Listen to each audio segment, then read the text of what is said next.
New year, new me. I'm just kidding. New year, same piece of shit. Hey, what's going on? We are doing more Grom stuff today, and I am pumped. We're finally going to install those stiffer springs that I've had forever, and the Tyga lifter, and take a look at this nice piece. There, focus. Yeah, we're putting that in. I have some Kitaco. I believe these are 60% stiffer. Yes. Right there. It's all in Japanese. Great. 60% if you use all 6, 30% if you switch out 3. I have a drilled out clutch basket. Normally they come stocked with 3 holes. This is a 6 bolt, which matches our Tyga lifter. Tyga lifter? Anyways, we're doing that. And then at the same time, we are going to change the oil because I haven't done that yet. And I'm at like 500 something miles and that needs to get done. So we are doing that. It'll make getting all that oil out will make the clutch a little easier. It'll still be about the same amount of mess and it'll be good. So first we need to drain the existing oil, and this is where we find out if I put the drain hole in the right spot. Oh my god. I went snowboarding like 4 days ago, and because I'm old as shit, my body still hurts, so crawling around on the ground is extra fun now. But we have one single, man, it is cold in here today. One single 12mm bolt. That loose. I need to find my floor mat. Alright, moment of truth. Is the skid plate hole going to actually work? Or am I going to end up with a mess all over the skid plate? Oh, ho, ho, ho. Alright, we'll let that drain for a little bit. And in the meantime, 2 8mm bolts here. And I'm going to pull this baby oil filter out. 2 little bolts. Fun fact, I was doing some prep work for this video, trying to figure out like what tools I need, things like that, pulling them all out. I never realized that the plastic cover over that clutch basket plate cover, right side engine, whatever it's called, is fake. There's nothing going on there. So I already pulled that off. Ooh. A little bit of oil coming out, and it misses the skid plate perfect. I went and grabbed a little pick just to help grab this guy out of there. Let's see what kind of gunk. It's a little gunky. I don't think it's too bad though. Cool. This side towards engine. Helpful. Helpful, Honda. Alright, we're gonna let this drain for a few, rock it side to side a little bit. Try and get some extra oil out of there as much as we can. Okay, everything's been draining for a while, and I am a fairly forgetful person, so before I forget to put everything back, before I fill it with oil again, we're gonna put everything back. So, I'm using a non-Honda OEM, surprise, filter, high flow 117. It should perform the exact same. The rubber grommet will go towards the engine, and just in case, I'm gonna put a little dab of oil on that seal, and then I don't know, where'd my spring go? In my hand. The spring is in my hand that I was looking for. Perfect. I'm an idiot. Okay, and then we're going to drop our engine pieces and put it in. I did look up torque specs on this. It was not specifically called out in the manual, which kind of surprises me. So I just went with the generic one that's in the manual, which is 12 Newton meters or 9 pound-feet. So not very tight for these little guys. I'm gonna back that one off just to make sure it's sitting flush. I also have a little bit of oil on that O-ring that's right there. I don't want to pinch that. I've seen it before where guys have pinched that and then they have a nice oil leak right there. I don't know if you've ever done this, I'm weird like this, but if you go to High Flow's website, you can look up your oil filter, but it also tells you everything else that this oil filter is on. And it's kind of interesting. It's apparently a very popular transmission filter. This little baby guy is, this 117, which I found absolutely fascinating. I don't think you will, but I did. Okay. Nice and snug. 9 pound-feet is not a lot, so we're just gonna snug those up. And then I have a new crush washer as well. If I can get this really thick, unnecessarily thick bag open. There we go. My nice oily hands. Okay, and this one is it was 24 Newton meters or 18 pound-feet.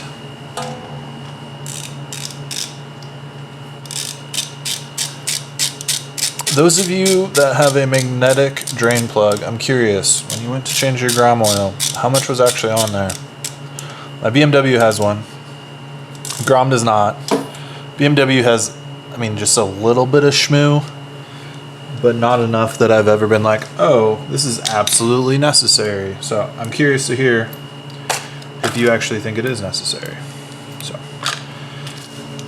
oh, one little bit I forgot about. Took off my Kemamoto bracket, by the way. Figure most of you probably don't have that, so I don't actually need to include that in the video. But one fiddly bit, we have to take off the clutch cable. Won't get very far without it. So what I did is I loosened this top lock nut. I guess that one's the adjuster, not the lock. But anyways, that allows you to slide the cable down. And then you can slide. Oh, come on. Why are you fighting me? Where'd my pick go?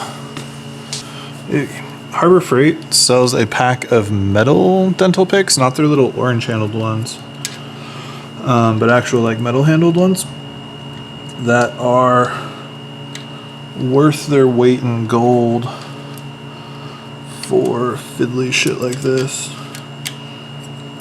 Come on. There we go. All right. Clutch cable is out of the clutch arm, so now we can proceed with all of these little outside bolts. They're an 8mm head. Where you at? That is real gray beard right there. My experience has been that these are really tight from the factory. I think they have some kind of locking thread locker on them. But the other piece of wisdom I'll share is that they are all the same length. I verified that on the parts fiche, the parts list. And all those are the same length, so they should be pretty easy to just pull out and throw in a pile. You have 1, 2, 3, 4, 5, 6, 7, 8, 9, 10 of them. 2 of them are gonna be a pain to get to. Specifically, this one right here. Oh, down below, very bottom. That one right there, and this one right here. I think just using a real short socket on a real small ratchet, I should be able to get to it, but let's see.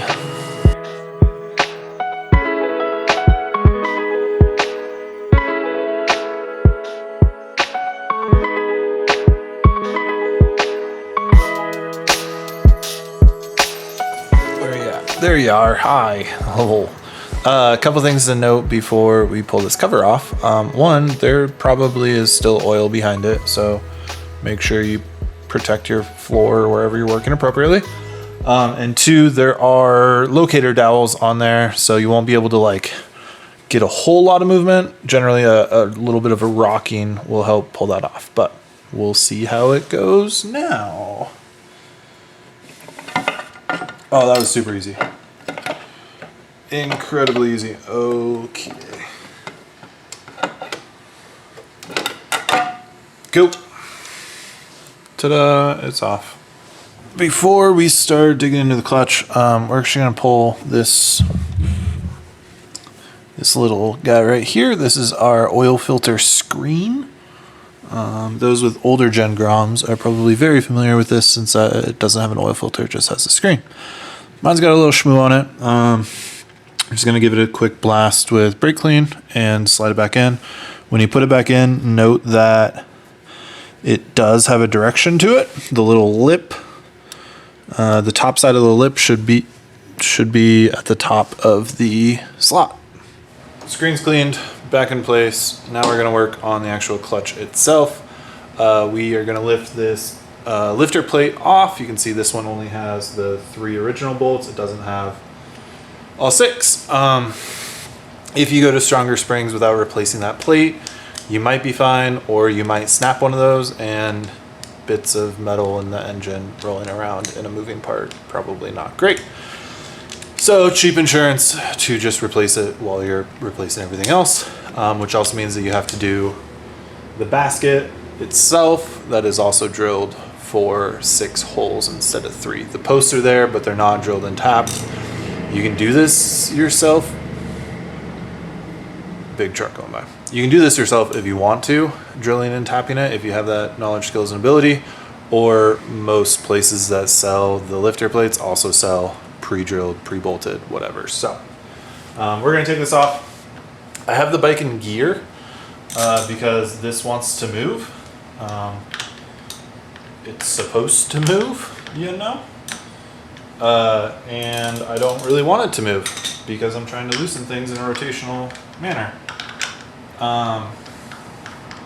Honda does, and other people make a gear jammer that you can put in between your primary and your output, but we aren't using a ton of torque on anything, so I just put it in gear and it'll be fine.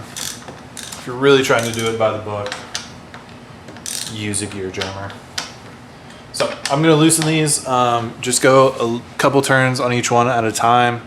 You want to loosen it evenly rather than, you know, rocking that plate side to side or something like that real bad and potentially cracking it more. So I'm going to do that. Well, this is upside down for you. Sorry. We can flip it. Yeah, we'll flip it in post. That's what you do, right? Fix it in post. Okay, I didn't film a step. I'm sorry. Your clutch as a whole is held on with this nut here. I cheated and used an impact driver and just zap and it came off. It's at like 60 something Newton meters, so it's not super tight. If you have that gear jammer, it'll come off no problem. You won't have a hard time at all. I did not have that gear jammer, so I cheated and used an impact. This is what your old plate looks like, right, that you just took off.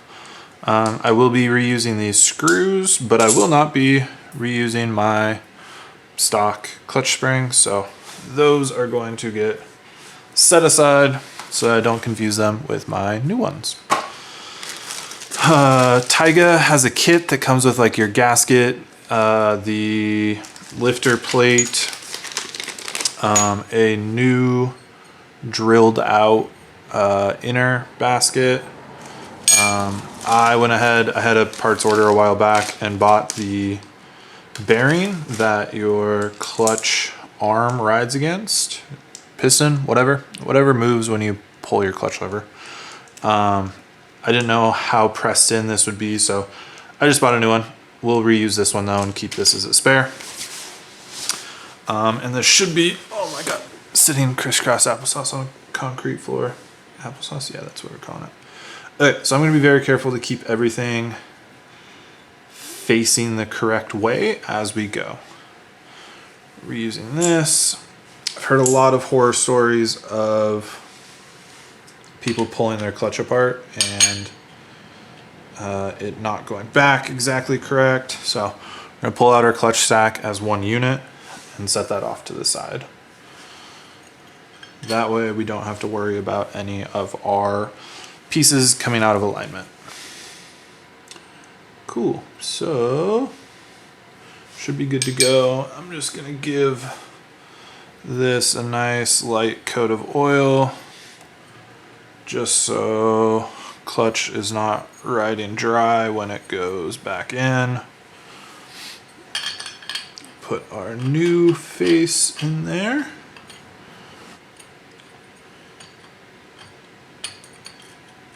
Come on. There we go. And then there are teeth on those first ones. You really want to make sure are lined up. So we're just going to work on this first set real quick. Okay, so our wide one is sitting fully down in that groove. That's what we want. And then our first steel will just go in on top of that. Okay, now we can continue with our stack. These are looking, a few of them are a little toasty, not terrible. I've definitely had worse clutches.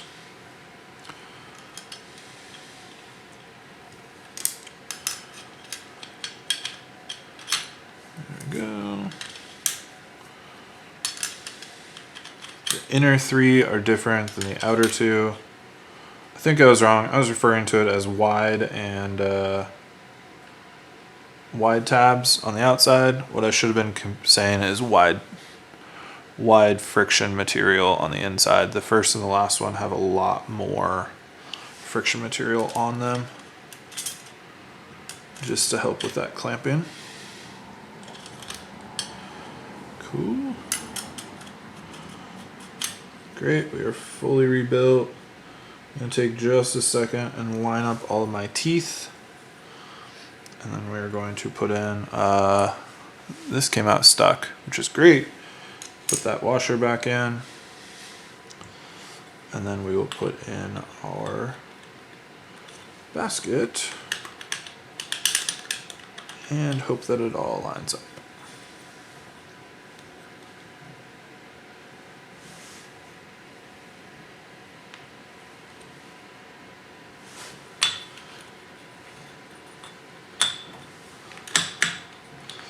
Okay, so you have to line up all your steels. If it's not seating all the way flush, you'll tell. And you can just kind of wiggle it until it does. You may have to pull this back out, line up your steels on the inside, and try again. This is our nice shiny Tyga one. I think it looks pretty sweet. You know, a lot of bling that no one will see, but it does have a good bit of girth on the stock plate. We'll get this old bearing just popped out. You want to make sure it's really straight. Otherwise you might have some difficulty getting that in. And this is just aluminum, so you don't want to necessarily force it.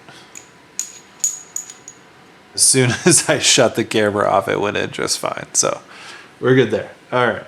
So that is how it all go together. We have 6 bolts. We have our springs. What I need to do instead, though, we need to put this back on the bike first. Figured it would be easier to show you sitting down versus on the bike. So I'm gonna get this all back assembled.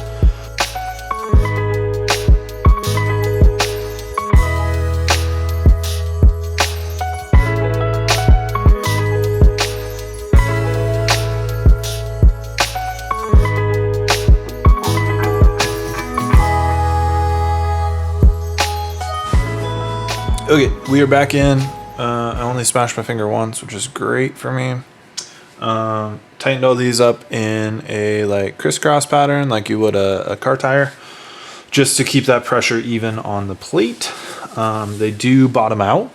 It might feel wrong towards the end. You're like, oh crap, this spring is really compressed, but they do bottom out. Those get tightened to 12 Newton meters or 9 foot-pounds. And the inner center clutch nut that we just covered up, that I probably should have talked about first, is 64 Newton meters and 47 foot-pounds on there.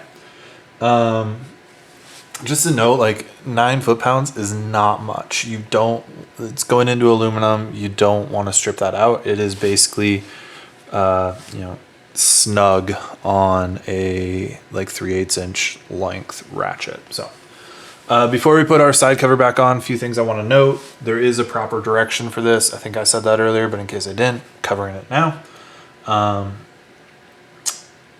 There are 2 little seals around your oil pump in and out here. You want to make sure that both of those are still there and that they have a nice amount of oil on them. Honda does say to replace those every time you pull this off, and that just seems wasteful in my opinion, so we're not replacing that. The other thing that Honda says to replace every time is this gasket. This gasket's actually in really good shape. Like I said, only 500 miles on it, and it's clean, and it came off cleanly with no tears, so we're gonna leave it be. And then keep in mind you have this shaft right here as well. That has a seal on it. You want to make sure that that is nice and lubed before you put everything back on. So a little bit more schmutz in here. I'm going to get off, and then we're going to put the cable, not the cable. We're going to put the cover back on. Keep thinking of more things to talk about with this. Make sure this plunger is in here. This is what actually presses on that center bearing that we removed, and is what actually releases your clutch when you want to, release it. And then this guy, your actual clutch arm, clutch arm, we'll call it a clutch arm, has a thicker grease on it. So if you see a little bit bigger of a buildup of schmoo on there, that's normal, that's expected. So now that that is all ready, we're gonna put it back on. Hey, there we go, just drop it apparently. And there's one dowel up here and one dowel here on the side that you're going to want to make sure you line up, and then it sits on there. I'm going to put all of these back in, make sure you have your cable stays in the right spot, and make sure you flip this clutch arm back down, or not clutch arm, cable stay back down up here, and should be good to go. As a reminder, these are all the same size. It doesn't matter where you put them. They're snugged up pretty tight. The manual still says 12 foot-pounds. Or sorry, no, not foot-pounds. 12 Newton meters, 9 foot-pounds. You'll be snapping things at 12. With how tightly these were on there and when they came off, we're going to go with it. But I would suggest after riding around a bit, you go through and snug them all up again just once it gets a heat cycle through. Seems pretty low. But start them all, snug them all, and then snug in like a crisscross pattern as you do your final tightening sequence. So let's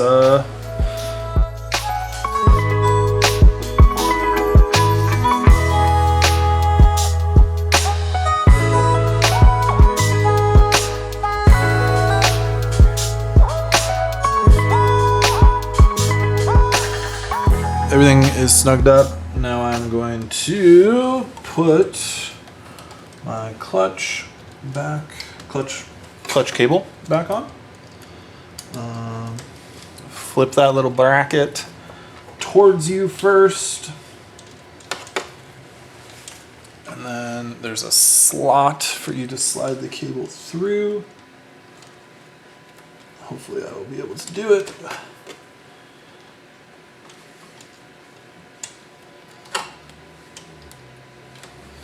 Without needing to grab my pick. Hey, there we go, it's in.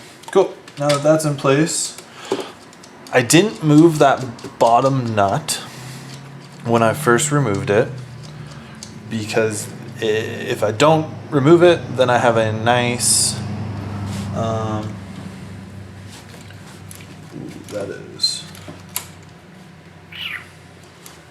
that's loose, y'all.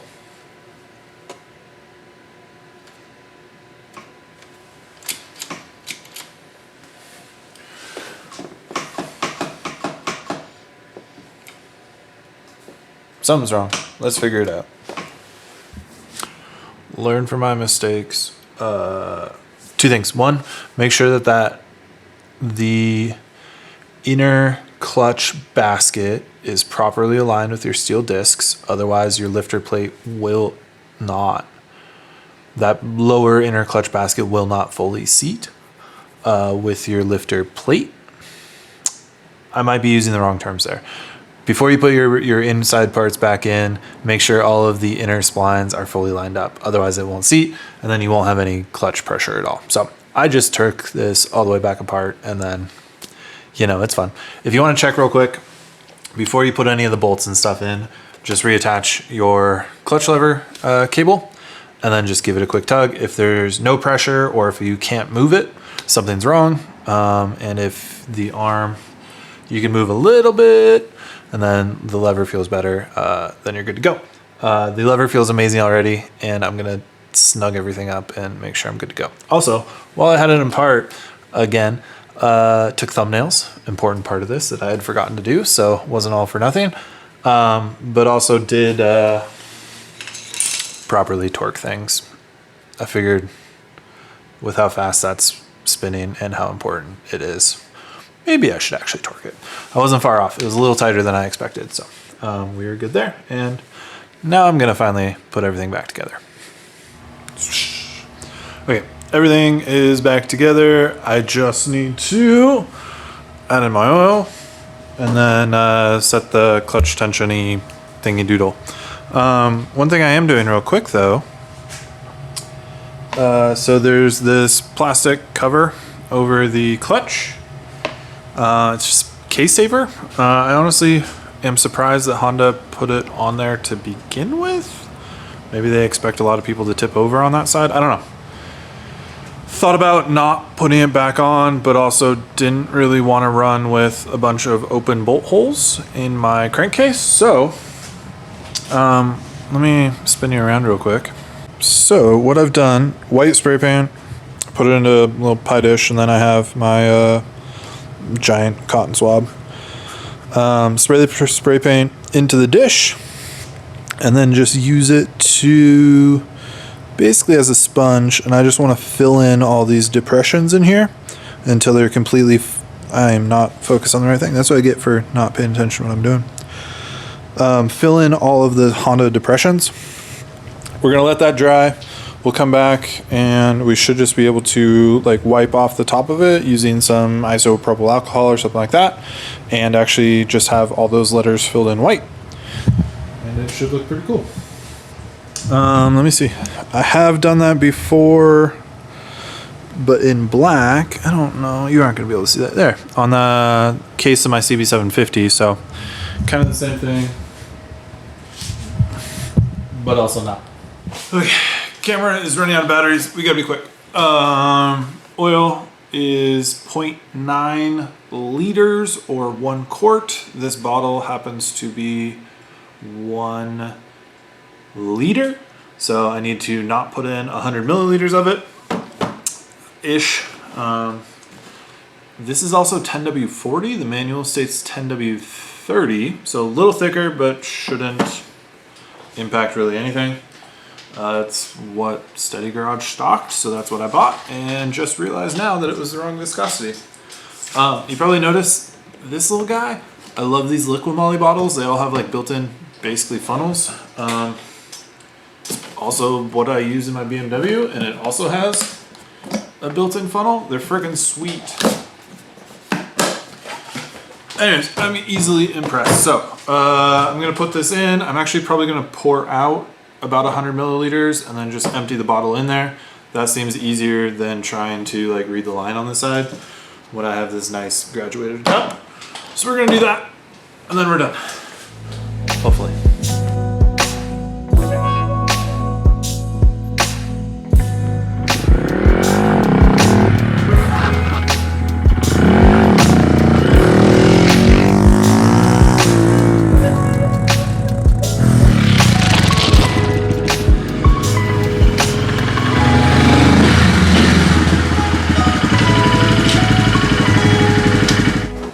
Okay, well that little adventure is done. That night and day difference. I figured while I kind of recap everything, I will work on cleaning up this guy. So let's talk cost real quick. Like I said, I bought the kit from Tyga Performance. They are a performance company out of Thailand. Their parts are reasonable. I believe the kit was 45 US, but shipping's a little spendy. It was 40 bucks in shipping to get it landed stateside in the US. There are many other people who make clutch plates, who make clutch springs. Ooh, I will look up. I know I bought the springs off Amazon. Those were this many dollars. I have no idea how much I spent for them. 30 maybe? I don't know. They're this many. I spent a while kind of piecing together, like, okay, if I buy Chimera plate or a Koso plate or whatever plate with these springs from this site with this much, how much is that going to cost? And I bought other stuff from Tyga, and so that ended up being the most reasonable price for me, just because that shipping was then split between this and you can see it, the fly screen that I put on. So it wasn't terrible, wasn't that bad in my opinion. It was pretty easy overall. I mean, you saw me do it. Just make sure that when you're putting it all together, everything's correct. What I wish I would have done, and what you should do, is take a picture. Once you pull the clutch off, take a picture of what that side stack profile looks like and where that clutch basket sits, so that you can compare the two. You want to make sure that it's sitting the same height so that you can make sure that you're setting it back. And that's a good way to check that everything is correct. Because things looked correct, but it was just that couple millimeters off for mine. And then that meant that I had to take it all apart again, which is super fun, let me tell you. Let's see. I bought oil change supplies from Steady Garage. They have like a kit that comes with everything. It's often on sale. I think I bought it for 30 bucks. I just got whatever one had the synthetic, the lower tier synthetic oil in it. That did come with like a fuel additive. I haven't put it in yet. That's enough to do like 2 or 3 gallons, I think. And next time I fill up, I'll toss some in. Why not? Can't hurt. I use seafoam in my cars and hasn't done anything negative yet. That Tyga kit, don't spill that, comes with a gasket. Clearly I did not use it. The old gasket I took off was in perfect shape. I did not scratch it or anything like that. My rule with gaskets, and it's maybe just good life advice, I think, if you don't buy the gasket that you might need, you're gonna need it. And this has played out for me time and time again, where I don't buy the gasket and then I need the gasket because I ripped it or it ripped or whatever. So I always just have them on hand and then use your judgment call on if you actually need to replace it or not. I'll probably replace it the next time I have that cover open, just as good precautionary measure. That's it. I have a little bit left. Some more cleanup. You can kind of see how it's going. Ooh, that's real bright. I still have some cleanup. I misspoke earlier. I said isopropyl alcohol. I'm using paint thinner, whatever.